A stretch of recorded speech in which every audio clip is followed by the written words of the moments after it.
Hi, Mr. Conklin here. I just wanted to share a few thoughts about something I was considering last night. A while back we had seen an episode of a television show that had been aired back in the 90s. And the father figure, Carl, had just gotten a new car. And he was polishing the car, making sure it was clean, even named it, and wouldn't let anybody near it. And one day he was sitting in the house and his son had wanted to play ball with his friend in the backyard. He said, "No, you cannot do that. You have to play in the front yard where the car is not. There's no chance of you hitting a baseball and hitting my car." Well, he's sitting there reading the paper, and all of a sudden he heard them out front say that Eddie had hit a large fly ball going over the house. So Carl jumps up, runs through the house, knocks his wife over. She's got all these nicely folded towels.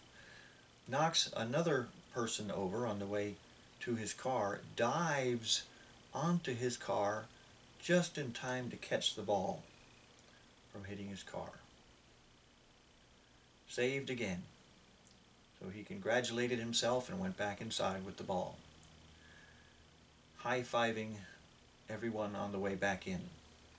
And I got to thinking how much he loved that car, that possession of his, worldly possessions.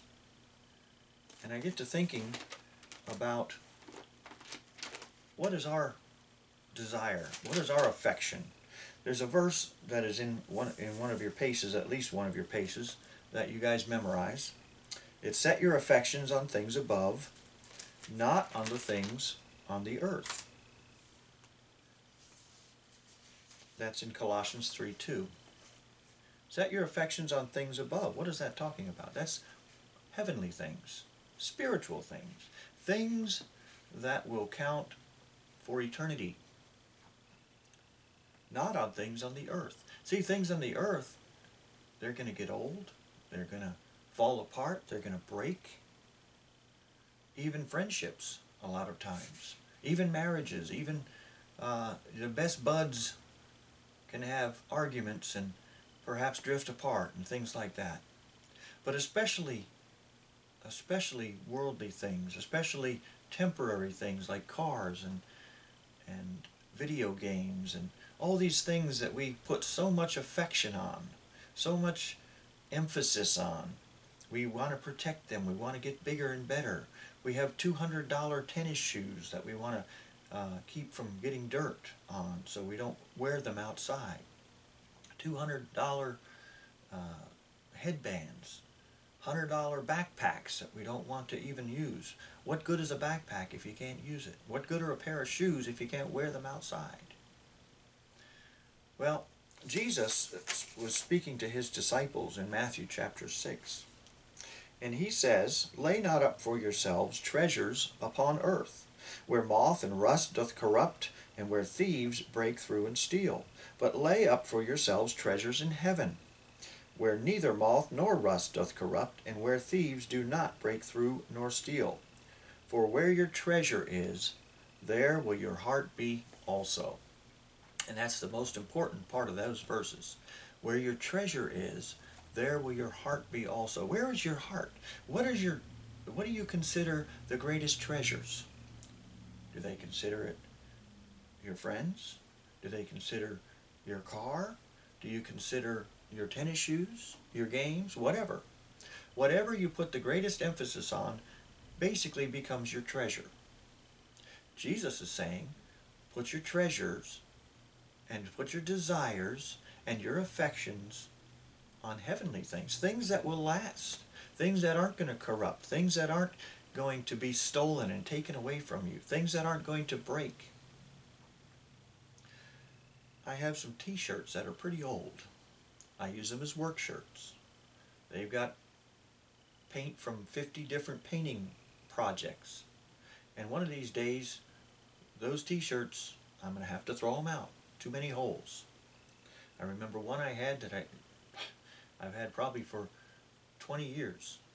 That finally, the last time I put it on, it just ripped to shreds. Well, I treasured that t-shirt as a good work shirt.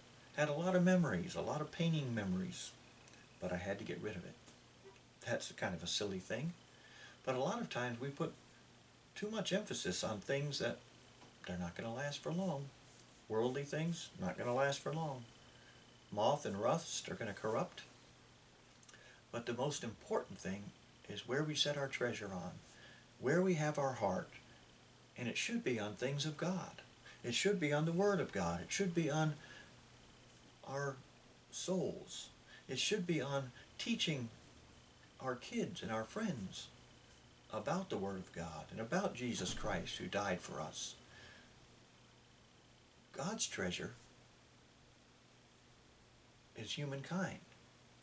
God treasured us so much that he gave his only begotten Son to die for us, to save us from sin. And that's where his treasure was.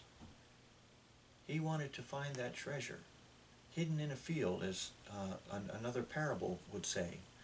And he sold everything to get the treasure that is in the field. That treasure is us. That treasure is our souls.